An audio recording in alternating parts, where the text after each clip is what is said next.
ជំរាបសួរលោកគ្រូខ្ញុំជួបទៅចាំតថ្ងៃនេះខ្ញុំនិយាយពី login ហើយ and check RAM ជាដំបូងយើង login យើងវាយ SP1 តមកទៀតយើងត្រូវវាយ password វាដើម្បី log ចូល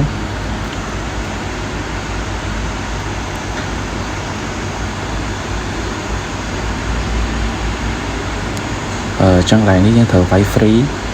slash .x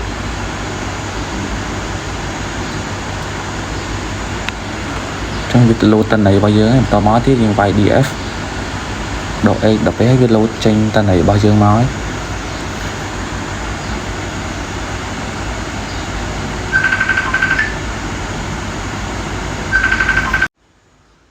បន្តមកទៀតវាយ ls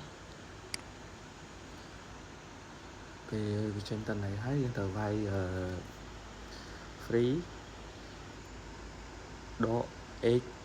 ហើយវានឹងលោតចេញ total មកយើងឲ្យឃើញហើយបន្តមកទៀតយើងវាយ df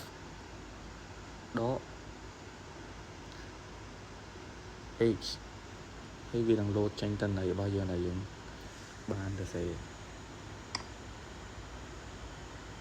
ចឹងហើយយើងត្រូវវាយ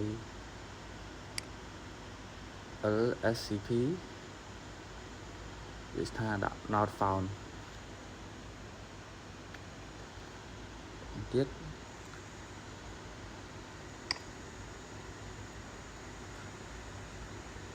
lscpu ចឹងបានវាចេញឲ្យ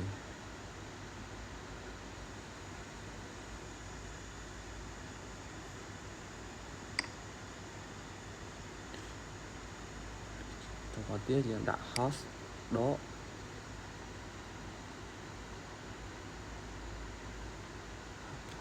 ឲ្យវានឹងលោតចេញឲ្យយើងអញ្ចឹងមានតែប៉ុណ្្នឹងឯង